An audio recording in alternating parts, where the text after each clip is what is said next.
이틀 정도 많은 좀 생각에 좀 잠기어서 목회자로서의 삶이 어떤 것인가 많은 고민도 좀 해보고 많은 생각을 좀 해봤어요. 한 주간 지나면서 물론 하나님의 은혜도 우리가 참 많지만 정말 우리가 하나님의 사랑을 실천하며 살아가야 하는 그런 하나님의 사랑의 일지인데 그 삶을 살지 못하는 우리의 모습들을 보면서 많은 생각을 갖고 고민도 많이 좀 해온 한 이틀의 삶이었던 것 같습니다. 어제 밤에 오늘 아침까지 묵상을 좀 하면서 갑자기 그 시인 박성철 씨가 그 글을 썼던 글이 좀 생각이 났어요. 그래서 오늘 아침에 말씀을 듣기 전에 시를 이 말씀을 좀 한번 소개를 하고 말씀의 교제를 나누는 시간을 갖기로 소원합니다. 이 박성철 시인이 쓴 시 중에 제목이 우리가 산다는 것은 이라는 제목으로 시를 썼어요. 우리가 산다는 것, 누구에게 빚지며 사는 것, 그 누군가 나를 향해 미소 지을 때 그때 비로소 내가 살아있는 것. 우리가 산다는 것은 누구에게인가 진빚 대갚으며 사는 것. 그 누군가가 나를 향해 내민 손의 온기 또한 다른 누구에게 전해주며 사는 것. 우리가 산다는 것은 누구에게 사랑받지 못할 때 슬픔이 되는 것. 하지만 누구를 사랑하지 못할 땐 절망이 되는 것. 누군가에게 빚지며 살고 그 빚 되갚으며 오늘 하루도 사랑했노라. 그리하여 후회 없노라 웃음 짓는 것. 산다는 건 그런 것. 어설프게 살아보고 삶을 눈물이나 말하지 않는 것. 이렇게 해서 시를 마무리했습니다. 오늘 옆에 사람들하고 한번 인사를 했으면 좋겠어요. 어차피 인생은 한번 옆에 사람들하고 인사해 봅시다. 어차피 인생은 한 줄 흙으로 돌아가는 것. 한번 옆에 사람하고 한번 얘기해봐요. 인사를. 네, 어차피 인생은 잘라서 할게요. 잘라서. 네, 어차피 인생은 한 줌 흙으로 돌아가는 것. 한 줌의 흙으로 돌아가는 것. 그러니까 우리 이러지 맙시다. 우리 이러지 맙시다. 이러지 말고 살아요. 오늘 본문의 말씀이 지금 그런 이야기하고 있는 거예요. 본문의 말씀은 인생들이 살아가는 우리 삶의 현장에서 일어나는 일들을 기록해 두셨어요. 왜 여기다 이런 일들을 기록해 두었을까요? 그래서 우리도 이런 일들을 거울 삼아서 그 길을 걷지 않고 하나님 앞에 지혜로운 자로서의 삶을 살아가도록 가르치기 위한 것이죠. 자, 먼저 21절, 19절에 있는 말씀을 한번 좀 보시면요. 함께 읽어볼까요? 시작. 다투며 성령이 여인과 함께 사는 것보다 광야에 혼자 사는 것이 나으니라. 예, 여기 다투며 성낸다 이 말은 아주 까칠하게 굴고 짜증을 자주 내는 그 원어의 의미는 좀 그래요. 그런 사람과 함께 있는 것보다, 그러니까 여기 함께 있는 게 공간적인 이야기도 있지만 한 공간에서라도 피하여 아주 작은 장소, 그곳에서 있는 것을 의미합니다. 사람과의 관계, 인간의 가장 기본적인 단위가 가정이라고 하죠. 사회의 가장 작은 단위가 가정입니다. 거기서부터 사회라고 하는 것이 시작이 되죠. 사람들은 살면서 가족관계가 좋으면 사회에서도 대인관계가 좋은 사람들이 될 수 있겠죠. 그런데 가족관계가 좀 나쁘면 사회에 살아가면서도 대인관계가 나빠질 수밖에 없습니다. 성경은 이야기하고 있는 것이 인간의 기초훈련소가 바로 가정이다 라는 말씀을 하고 있어요.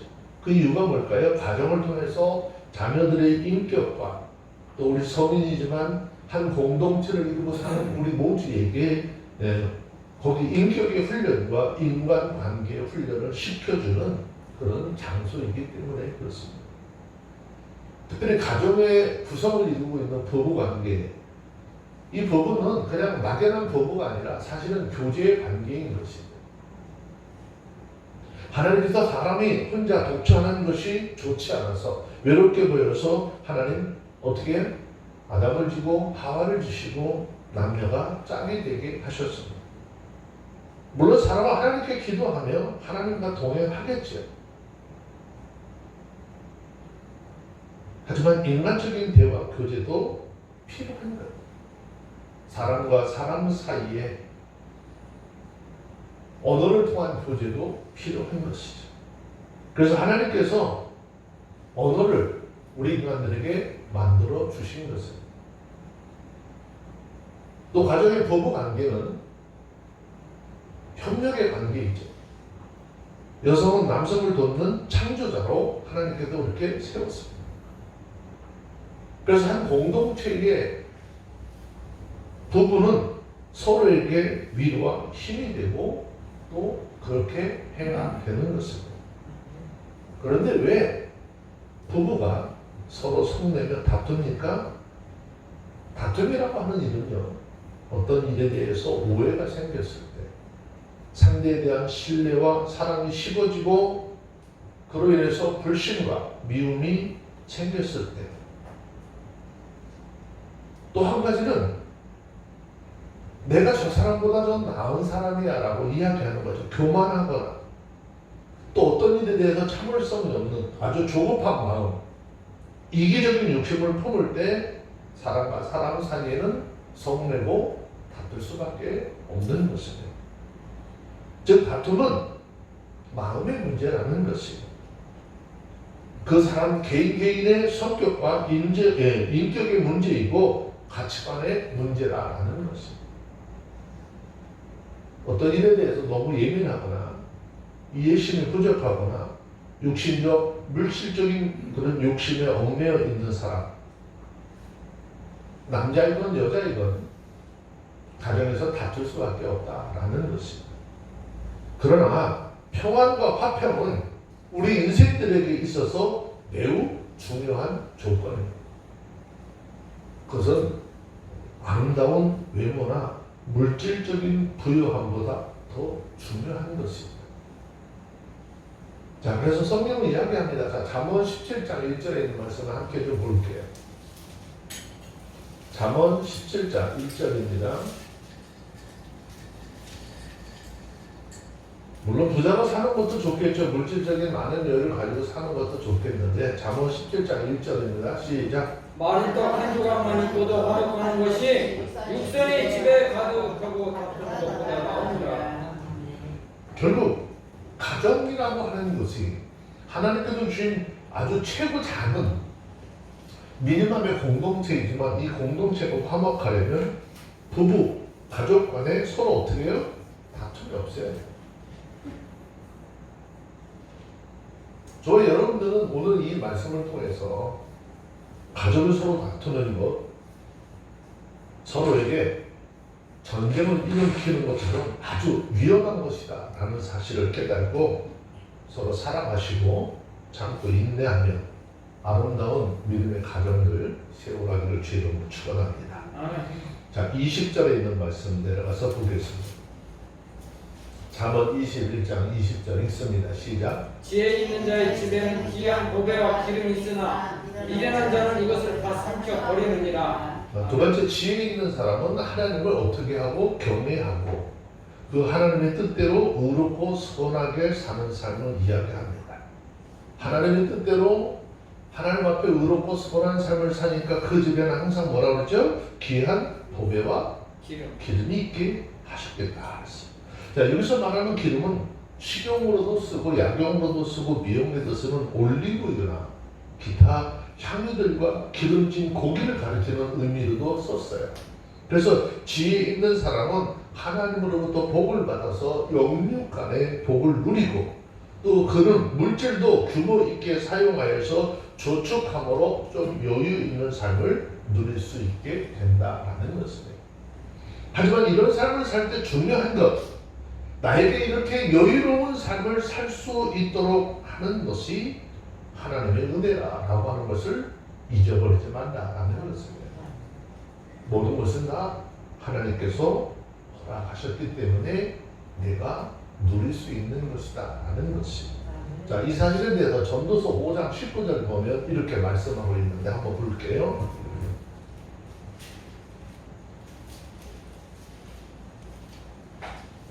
전도서 5장 19절입니다. 찾았으면 함께 보도록 합니다. 시작. 어떤 사람에게든지 하나님이 재물과 부여를 주사 능히 누리게 하시며 분복을 받아 수고함으로 즐겁게 하신 것이 하나님의 선물이라. 내 삶 속에 내가 현재 누리고 내가 현재 가지고 사용할 수 있는 모든 것들 하나님께서 우리에게 주신 선물이라는 것이죠. 성경을 통해서 보면 사람의 일생은 어떻게 해요? 사람의 일생도 누가 주셨죠? 하나님께서 주셨어요. 우리의 삶도 우리의 일생도 하나님께서 주셨어요. 우리의 출생도 우리의 죽음도 하나님의 작정대로 되어지는 것이죠. 그런데 하나님 없이 내 뜻대로 내 계획대로 막 살려고 하다 보니까 하나님의 은혜는 잊어버렸어요. 시편 90편 10절 보세요. 사람의 일생은 수고와 슬픔으로 가득하다 그랬어요. 하나님의 은혜가 없고 하나님의 도우심이 없이 인생 스스로의 수고로운 삶으로 살면 그 삶에는 수고와 슬픔만 가득하다. 이 말은 인생이 수고하고 무거운 짐을 진 존재다라는 것이죠. 그 이유는 뭐죠? 죄 때문에 온 결과라는 거예요.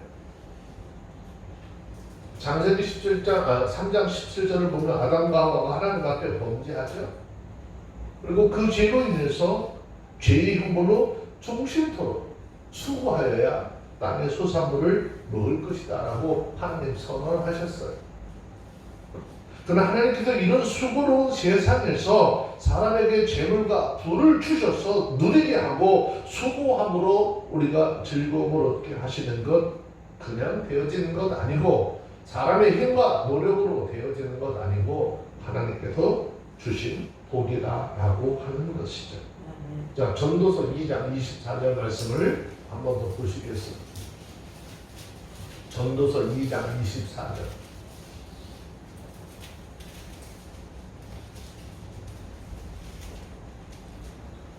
읽어볼까요? 전도서 2장 24절 시작. 사람이 먹고 마시며 수고하는 가운데 심령으로 나를 누리게 하는 것보다 나은 것이 없나니 내가 이것도 본즉 하나님의 손에서 나는 거다. 그랬어요. 우리 먹고 마시고 수고하는 가운데 우리 마음으로 나를 기쁨을 누리게 하는 이것보다 더 나은 것이 없더래요. 이게 결국 뭔가면은 우리의 마음의 즐거움이 가장 큰 복이다라는 것이죠. 근데 이것도 본지 하나님의 손에서 나서 하나님은 우리에서 허락해서 우리가 누릴 수 있는 것이다라고 하는 것이죠. 우리들은 수고롭고 허무한 이 세상의 삶 속에서 즐거움과 기쁨의 삶을 살아가도록 하신 것은 하나님께서 저와 여러분들에게 주신 분복이라고 하는 것을 깨닫고 하나님 앞에 언제나 그냥 감사하며 살아가는 우리 모두가 되었으기를 주의 이름으로 축원합니다.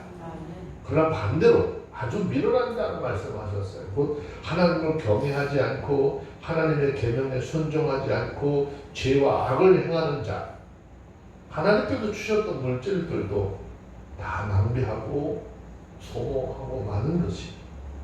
그 이유는 하나님이 주시는 물질의 소유를 규모 없이 절제 없이 계획 없이 다 쓰고 낭비하기 때문에 우리는 지혜 있는 자들이 되어서 하나님을 경외하고 하나님을 뜻대로 선하고 의롭고 아름답고 규모 있는 그런 삶을 만들어 가기를 바랍니다.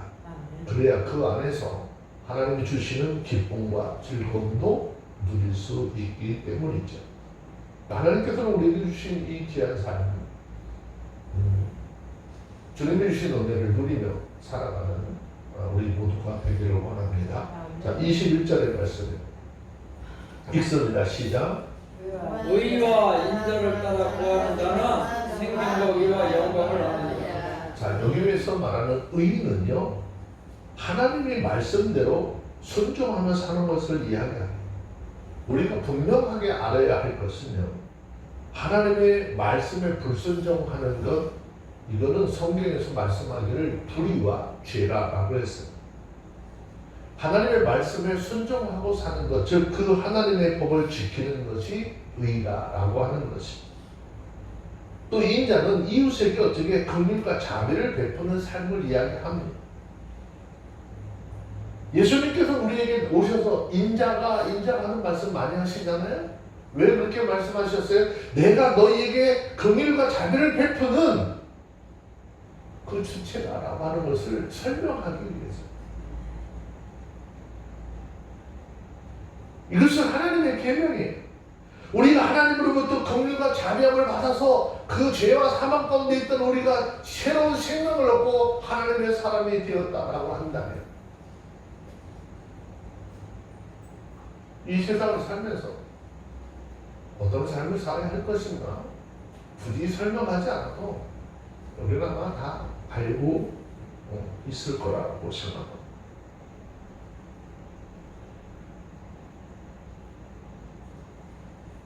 하나님의 뜻은 우리가 이웃을 사랑하는 것이고 그 말씀을 따라 지켜 행하는 것입니다.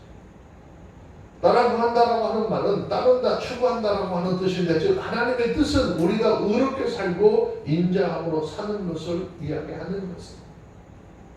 그럼 하나님의 뜻을 따라 살려면 어떻게 해야 될까? 목사님 너무나 어려워요. 하나님의 뜻대로 산다는 게요, 이게 보통 힘든 일이 아니에요. 왜 그럴까요? 하나님의 모든 계명을 지키고 행해야 하기 때문이라고 그랬죠. 자, 신명기 6장 25절 말씀에 한 번 더 봅시다. 신명기 6장 25절.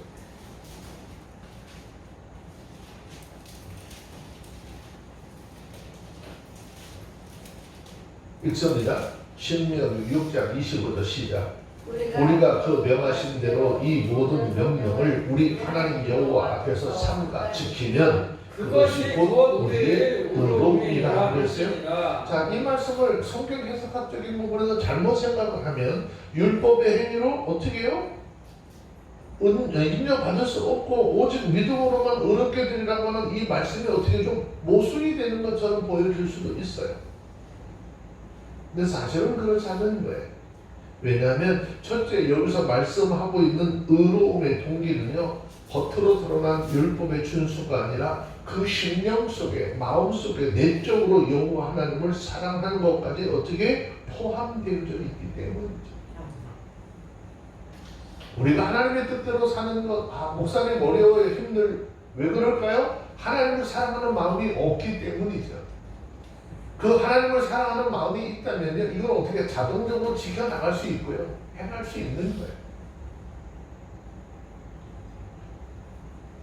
두 번째, 로마서 7장 15절 이하에서 증거하고 있는 것처럼 인간의 육체 중에 진정한 율법을 온전하게 지켜 의로움에 이를 수 있는 사람 사실상 아무도 없어요.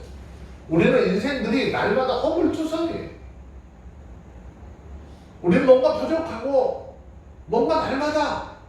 다른 사람의 시선으로 봤을 때 마땅하지 않아요. 뭐 마땅해요. 불편해요. 우리의 모든 삶이 다 그래요.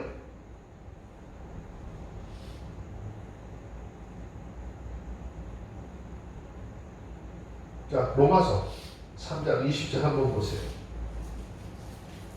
율법의 행위로 뭔가 온전하게 그것을 지켜서 의로움에 의로움에 다다를 수 있는 사람 없다. 성경 이야기합니다.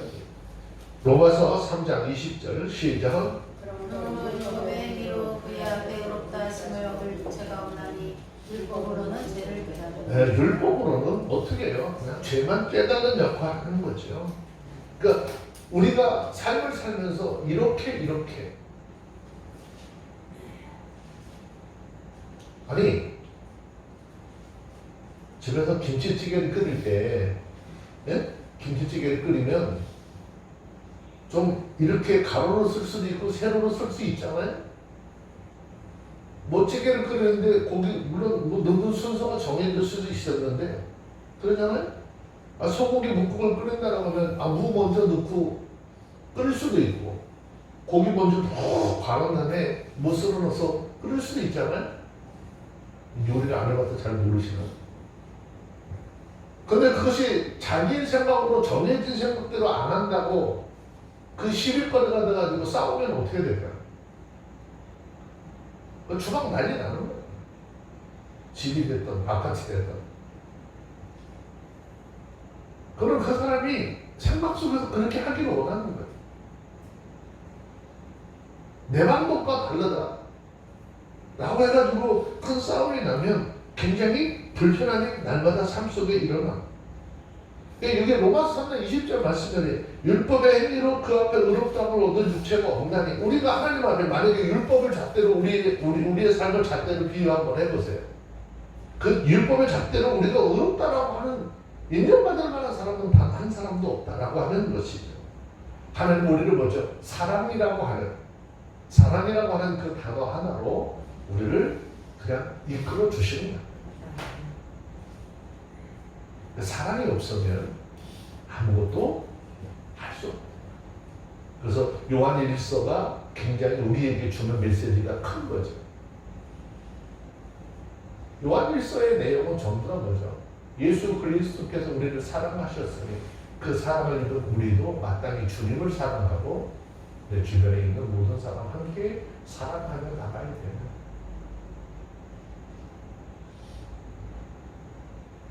세 번째, 선한 행위의 열매가 없는 믿음은 있을 수 없기 때문이다라는 거예요. 믿음으로 의롭게 되는 원리는 신구약을 통해서 내용상 동일하게 강조되어져 있어요. 그래서 우리가 하나님의 사람이고 믿음의 사람이고 우리의 삶에 어떻게 성령이 임하고 성령의 인도함을 받는 사람이라고 하면 그 삶에 분명히 변화가 있어야 되는 거예요. 그 변화가요, 제일 먼저 언어적인 면에서부터 나타나기 시작해요. 행동으로 나타나요. 생활로 나타나요. 믿음의 가정에서 부모로서, 자녀로서 그 삶들이 나타나게 되어져 있어요.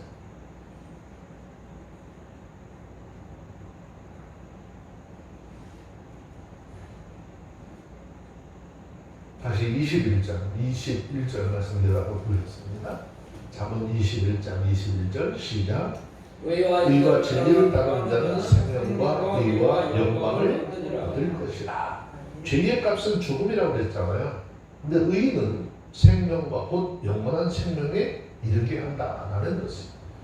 또 의를 사모하는 사람, 예수 그리스도를 믿음으로 완전한 의를 얻게 될 것이다 라는 것입니다. 의의 길이 영광이 있고 천국의 기쁨과 행복이 있는데 이 모든 것은 예수 그리스도를 믿고 따를 때 얻을 수 있다라는 것이죠. 그러면 우리 모두는 하나님의 말씀을 지켜나가며 의와 인자를 따르는 믿음의 사람들이 되어야 하는 것입니다. 자, 그래서 20절에 있는 말씀 우리를 용사에 비교했죠. 자, 같이 읽습니다. 시작. 지혜로운 자는 용사의 성에 올라가서 그 성이 된 거에 의뢰하는 것을 파하는. 네, 아무리 강한 용사라 할지라도 성에 올라가는 것은 실제로 너무너무 어렵고 힘든 일이에요.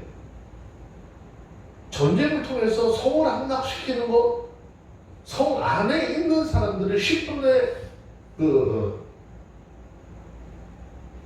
밖에 있는 사람 병력의 10분의 1, 성 안에 있는 사람이 10분의 1, 즉 성 안에 10,000명이 있다고 그러면 그 성을 함락시키려고 하면 10만 명의 군사가 필요하다고 했어요.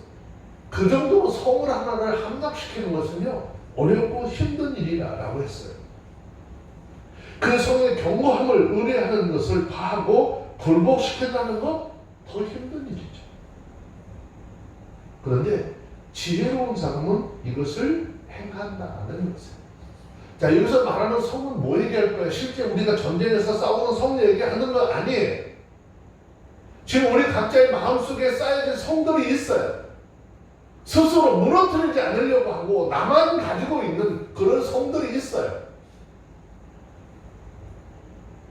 성은 다 닦고요. 나만의 세계 속에 빠져 있는 것들이 우리의 삶이죠. 그 전쟁에는요, 지혜와 힘과 용기가 중요하다라는 것이죠. 그래서 잠언 24장 6절에 보면은요, 전쟁을 할 때 힘으로 능으로 하지 말래요. 어떻게? 잠언 24장 6절 보세요.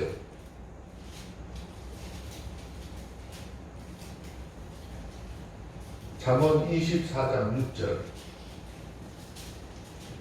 읽습니다. 시작. 너는 모략으로 싸우라. 승리는 모사가 많음에 있느니라. 아멘. 자, 여호수아 8장에 보면 그 기록 내용을 보면 아이성 정복에 하나님께서 어떻게 복병 전술을 쓰게 지혜를 주시잖아요. 한 번 실패했기 때문에 두 번째 아이성 전술을 할 때는 하나님께서 복병을 숨겨두게 하고 그 후를 전쟁을 치고 지는 척하고 도망 내려올 때 그들이 성문을 열고 쫓아 내려올 때 중간에서 그들을 제압하는 이스라엘 군사 거짓에 패하여서 적군들을 유인해내는 복병들로 인해서 그 성을 어떻게 점령하게 됩니다.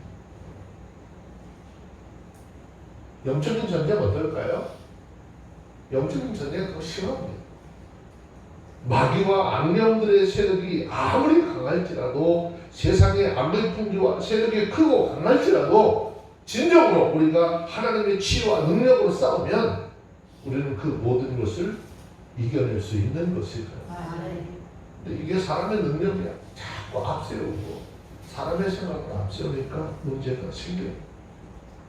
우리가 잘 알고 있는 것처럼 그래요.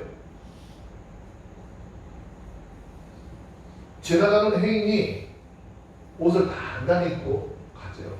바람과 해가 싸우잖아요. 서로 내기를 하잖아요. 야, 내가 저 사람의 옷을 누가 먼저 벗기는지 한번 내기를 하자 그러죠.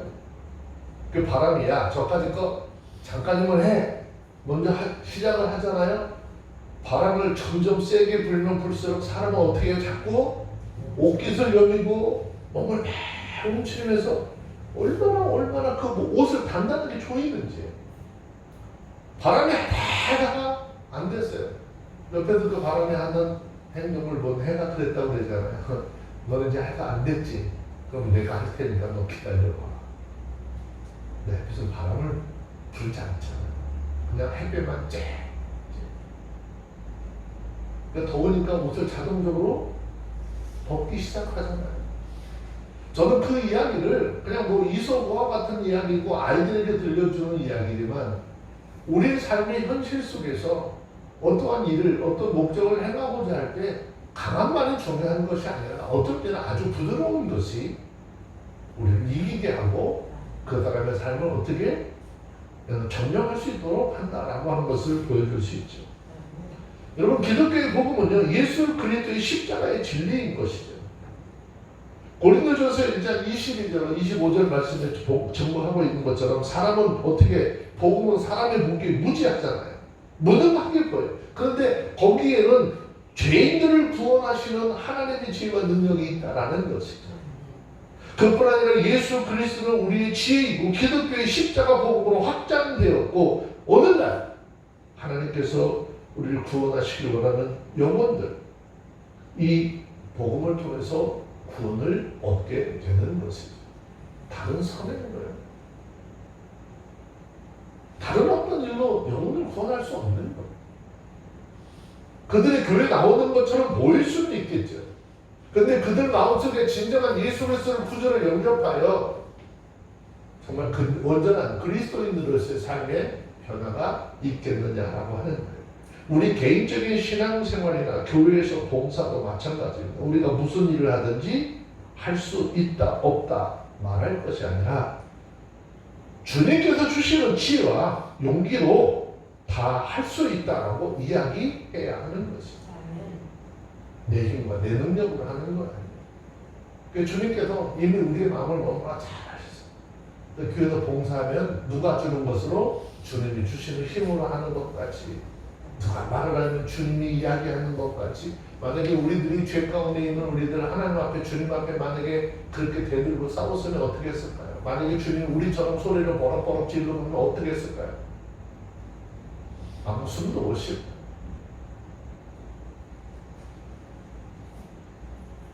우리 모두는 우리가 그리스도인이라고 한다면 범사에 하나님의 지혜를 구하고 그 지혜로 말미암아 하나님을 경외하고 의와 선을 행하며 범사에 승리자의 삶을 살아가는 저와 여러분들이 다 되어주시기를 주의 이름으로 축원합니다.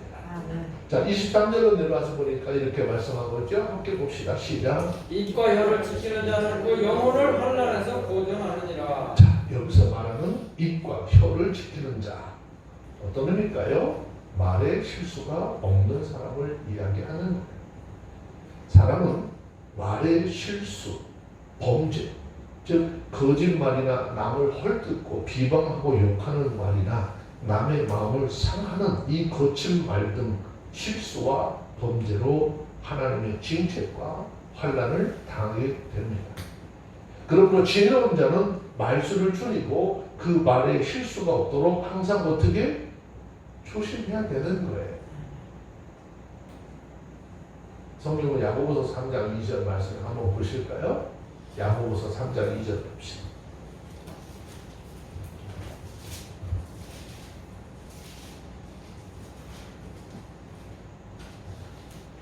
찾으셨으면 야고보서 3장 2절에 있는 말씀입니다. 읽습니다. 시작. 우리가 다 실수가 많으니 만일 말에 실수가 없는 자면 곧 온전한 사람이라 능히 옳음도 굴레 씌우리라.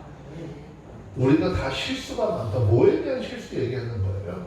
아니, 말에 대한 실수가 누구나 다 있다는 거예요. 다. 그래서 말 실수하지 않으면 어떻게?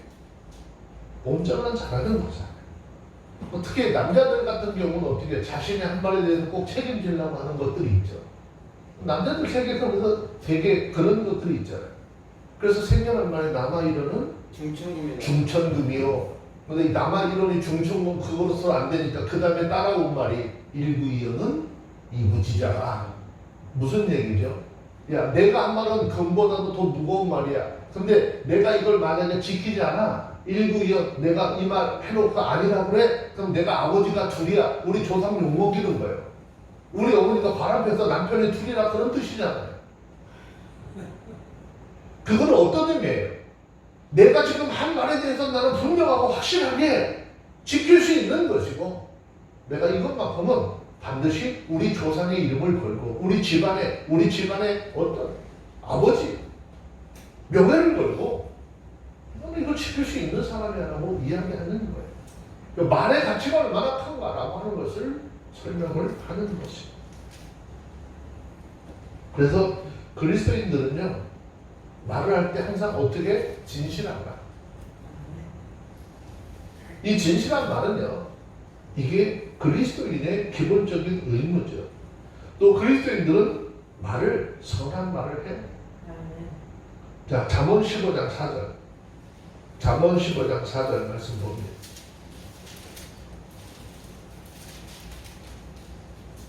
찾았으면 잠언 15장 4절 시작. 올랑한 혀는 그 생명나무라도 해려한 혀는 마음을 상하게 하는. 네, 다시 한번 읽습니다. 시작. 올량한 혀는 곧 생명나무라도 해려한 혀는 마음을 상하게 하느니라 라고 그러고요. 성경 한 구절 더 볼게요. 에베소서 4장 29절.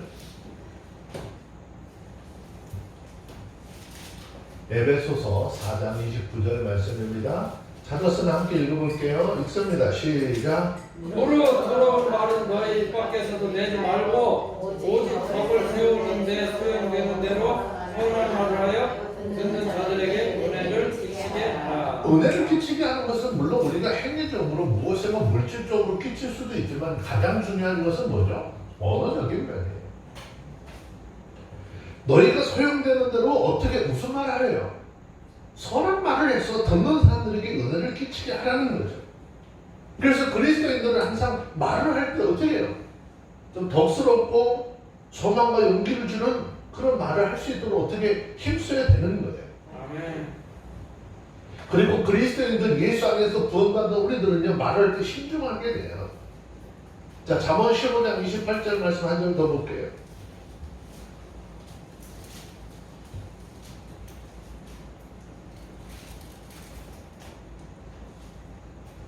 잠언 15장 28절 찾아서 한번 있습니다. 시작. 의인의 마음은 대답할 말이 깊이 생각하여도 악인의 입은 악을 쏟느니라. 여기서 깊이 생각한다라고 하는 이 말의 뜻은요, 신음하다, 심사숙고하다, 묵상하다 그 말이에요.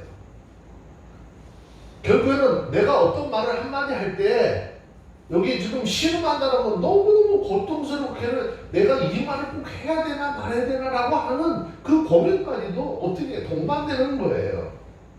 아주 심사숙고하게 얘기를 해가지고 저 생각을 해서 얘기를 해야 된다 그 말이거든요. 그러니까 말을 한마디 하는데 우리가 하는 그 말이 누구를 살릴 수도 있고 죽일 수도 있기 때문이다라는 것입니다. 말을 하기 전에 한 번만 더 생각하고 한 번만 더 생각하고 말하라고 하는 것이죠. 그 왜 우리가 대답할 말을 깊이 생각을 해야 될까? 그것은 바로 말이 우리를 범죄하거나 실수하지 않도록 하기 위해서요. 내가 하는 말로 인해서 내가 범죄하거나 내가 하는 말로 인해서 누군가 정말 큰 상처를 주지 않도록. 여러분, 우리가 입에서 나오는 말들이요, 왜 나올까요? 그 마음의 속에 어떻게 그런 감정들을 가지고 있으니까 그 감정이 어느 순간에 말로 나오는 거예요. 마태복음 12장 34절 35절 말씀을 보세요. 주님 말씀하잖아요. 사람의 마음에 가득한 것을 입으로 말하며 악한 사람은 그 싸움 안에서 악한 것을 내느니라. 마음속에 무엇인가 나 스스로 쏟아놓지 않고 나 스스로 어떻게 좀 털어놓지 않고 가지고 있으니까. 일본 애들이 꼭 그러잖아요. 요시 그런 얘기 했거든요. 그 말이 뭐예요? 너 두고 봐라. 너 요런 때 한번 나한테 걸리면 아주 없어. 내가 반드시 갚아줄 거야. 그런 의미를 가지고 있다.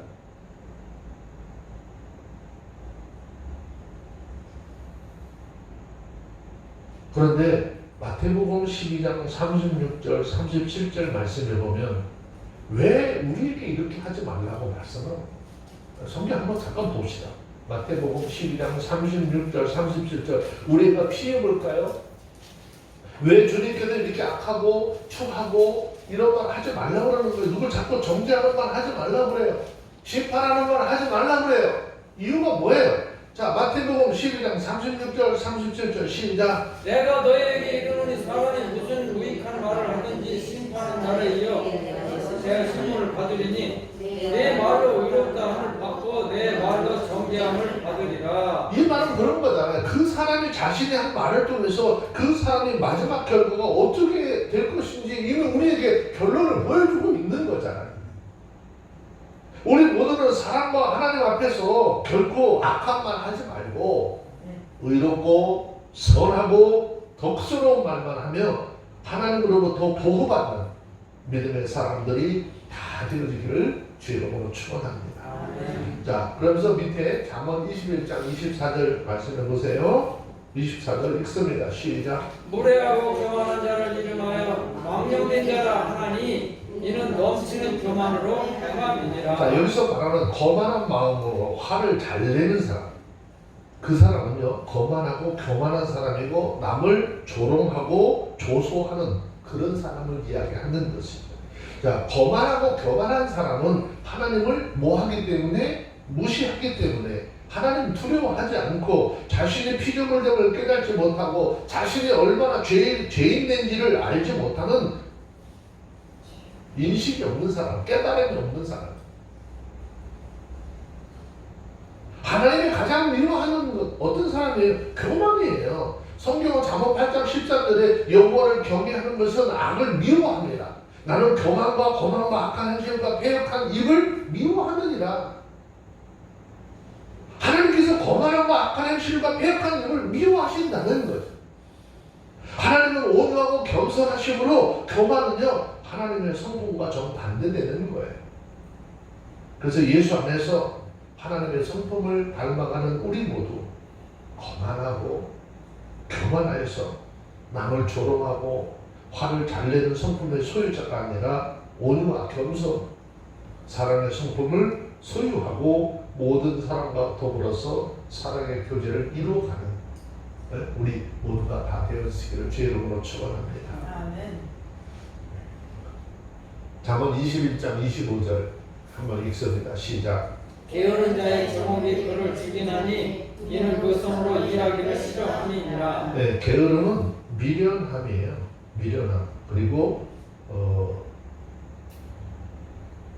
아주 불성실한 사람의 어떤 대명사 같은 것이. 게으름은 미련함인데 근면함은 지혜다라는 것이. 자, 여기서 말하는 정욕이라고 하는 말의 뜻은요, 소원, 욕구 뭐 그런 뜻이에요. 즉 이 말은 게으른 자는 놀기를 좋아하고 먹고 술 마시기 좋아하고 오락 좋아하고 잠자기 좋아하고 세상적 재미와 즐거움과 쾌락을 쫓아 살아가는 그런 사람을 이야기합니다. 그래서 본문에서 게으른 자의 정욕이 그를 어떻게 한다고 그랬죠? 죽인다고 했어요. 이것은요 그가 손으로 일하기 싫어하기 때문이라고 했습니다. 그는 땀 흘리고 힘들게 일하기를 싫어합니다. 그래서 그는 돈을 낭비하고 시간 낭비하고 자신의 모든 육적인 삶에 허락된 것들을 낭비하고 심지어 건강까지도 낭비하면서 삽니다. 이 사람은 그리스도의 본분뿐 아니라 인생의 본분에도 충실치 못합니다. 그 사람은 마치 삶이 가시덤불에 떨어진 그런 씨앗과 같이요. 여러분, 씨앗이 가시덤불에 떨어지면요 결코 성장하지 못해요. 열매 맺지 못합니다. 실패하고 맙니다. 그래서 성경은 골로새서 3장 5절 6절 말씀에 보면 이렇게 말씀해요. 그러므로 땅에 있는 지체를 죽이라. 음란과 부정과 사욕과 약한 정욕과 탐심이니 탐심은 우상 숭배. 이것들로 인하여 하나님의 진노가 너희의 삶 가운데 임하느니라 라고 말씀하고 있는 거예요. 이러한 이유에서 그리스도인들은 영적인 신앙 생활뿐 아니라 육신의 생활도 어떻게 하나님께서 내게 주신 삶으로 근면하게 성실하게 삶을 살아가야 하는. 근데 근면 성실 얘기하면 제가 늘 나가서 얘기해요. 양집사님이 웬만하면 병원에 검사 받으러 갔다 좀 실만 더 한데 그래서 또 일하시고 있어요. 참 열심히 해요. 제가 우리 그 목사님한테 양집사님 개미 같은 분이라고 해요. 정말 자기에게 주어진 시간을 최선을 다해서 열심히. 그냥 삶이 편안해지는 것이 아니에요.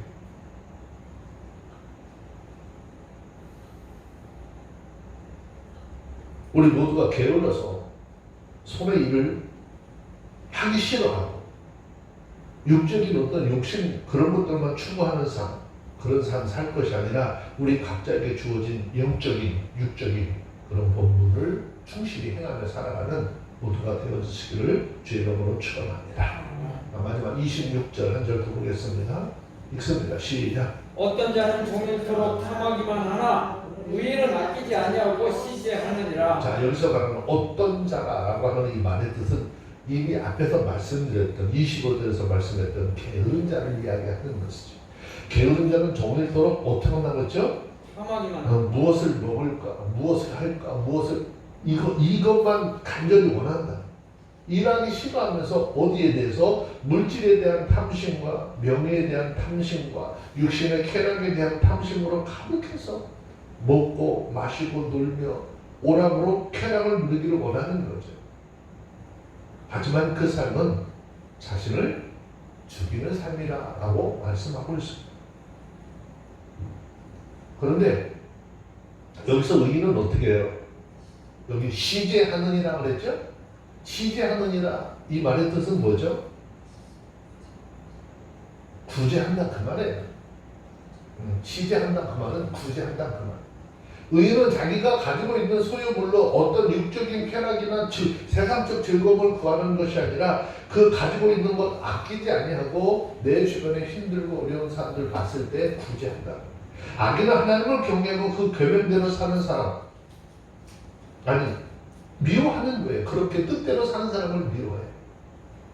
근데 악인은 그렇게 하지만 의인은 그 정반대. 그 사람이 뭐라고 하든지 하나님을 경외하고 하나님의 계명대로 사는.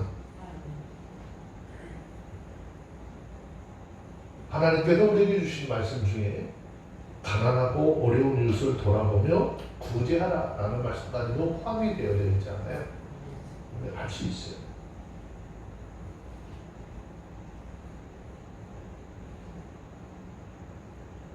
지난 시간에도 뭐 똑같은 의미의 그런 이야기를 좀 했었어요. 잠언 계속 강의를 하고 있으니까 지난 시간에도 뭐 비슷한 이야기를 들었죠. 왜 하나님께서 우리에게 이렇게 자꾸 베풀라고 하실까? 가난한 자리에서 왜 자꾸 손을 펴라고 할까? 한번 좀 봅시다. 한 번만 더 볼게요. 마태복음 5장 42절.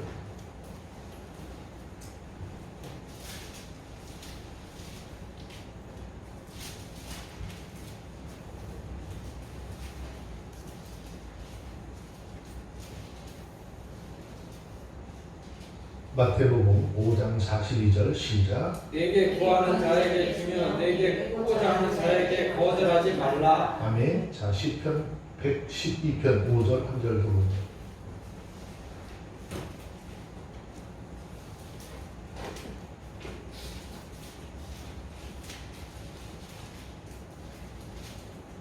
시편 112편 5절 한 절 더 볼게요. 읽습니다. 시작. 은혜를 베풀며 보이는 자는 잘하니 너희 일을 공의로 하리로다. 아멘. 여기서 뿌이는 자가 그랬어요. 그러니까 아니 돈을 빌리는 자가 잘 된다는 거냐? 아니 그 말이 아니에요. 이거는 예수 이름으로 베푸는 걸 얘기하는 거예요. 이거 내가 가서 빌려달라고 하는 사람이 잘 된다는 거 아니에요. 어려운 사람들이 왔을 때 손 내밀 때 그들에게 어떻게 주는 것, 베풀어 주는 것, 그것을 여기서 이렇게 설명했어요. 충청도 사람들은 이 말을 금방 좀 알아들을 것 같아요. 그러니까 충청도 사람들이 꼭 그러더라고요. 예전에 그 집에 쌀이 없어서 쌀 사러 가요. 아무리 엄마 어디가 얘 쌀 팔러 가요. 깜짝 놀랐어요. 먹을 쌀이 없어서 쌀을 사러 가는데 꼭 쌀을 팔러 간다네. 먹을 쌀도 없는데 뭔 쌀을 팔러 갔지? 그랬더니 본인도 가서 쌀 사가지고 네. 돈 팔러 간다는 얘기. 그런 얘기들이 말이 우리하고 좀 다른 어떤 그 이야기 체계가 있는 거예요. 여기 마찬가지예요. 베풀며 꾸이는 것 이거 보는 거예요. 나눠주고 손을 베푸는 것. 이런 행위를 통해서 하나님 우리에게 어떤 복 줄까요? 자, 신명기 15장 10절.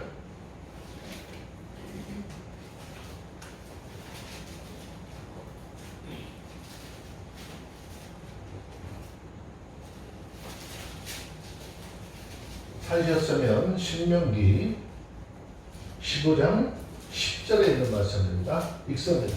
너는 반드시 그에게 구제할 것이요 구제할 때에는 아끼는 마음을 품지 말고 이로 인하여 내 하나님 여호와께서 내 범사와 내 손을 하는 자에 내가 복을 주시리라. 아멘. 어떤 사람이야? 너는 반드시 그에게 어떤 사람? 자, 우리의 구절로 시작.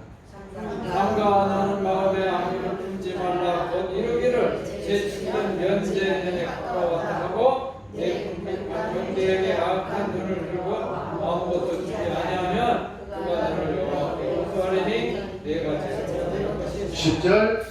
너는 반드시 그에게 구제할 것이요 구제할 때는 아끼는 마음을 품지 말 것이다.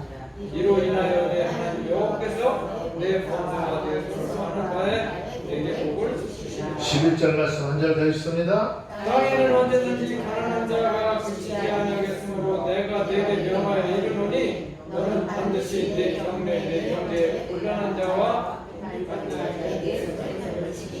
네, 하나님께서 내가 삶에 어떤 여유를 좀 갖게 했다면 그것을 가지고 어떻게 하는지 우리 삶을 보시겠다라는 거예요. 구제하고 선교하고 베푸는 그런 믿음의 삶이 되어야 하는 저와 여러분들 물질이나 명예나 육신의 쾌락에 대한 탐심을 다 버리고 우리의 삶 속에 삶의 여유가 있게 하신 하나님 바라보시고요. 내 주변에 혹이 좀 어려운 사람들, 이웃들, 그건 돌아보는 하나님의 사람들이 다 되었으기를 주의 이름으로 축원합니다. 그래서 교회 안에서 구제하고 교회 안에서 선교하고 하는 일들이 그래서 끊기면 안 되는 거예요. 이런 일들을 위해서 함께 기도할 수 있고 이걸 위해서 함께 동역해 나갈 수 있는 저와 여러분들이 다 되시기를 주의 이름으로 축원합니다. 기도하겠습니다. 거룩하신 하나님 감사합니다. 오늘도 우리의 인생사 돌아보면 별것 아닙니다. 이 땅에 우리 육신의 호흡이 끊어지면 한 줄 흙으로 돌아갈 인생들인데 이 땅에 살면서 하나님이 주신 은혜로 마음껏 하나님의 의를 행하게 하시고 주의 사랑으로 서로 사랑의 교제 나누며 하나님 나라 채워가는 우리 모두가 되게 하옵소서. 주님 이 한 시간도 우리 가운데 말씀을 통하여 귀한 은혜 주심을 감사합니다. 믿음으로 하나님 앞에 나가는 우리의 삶이 되게 하옵소서. 주님만 바라보게 하여 주옵소서. 주님만 믿고 의지하게 하여 주옵소서. 우리 구주 예수님의 이름으로 기도합니다. 아멘.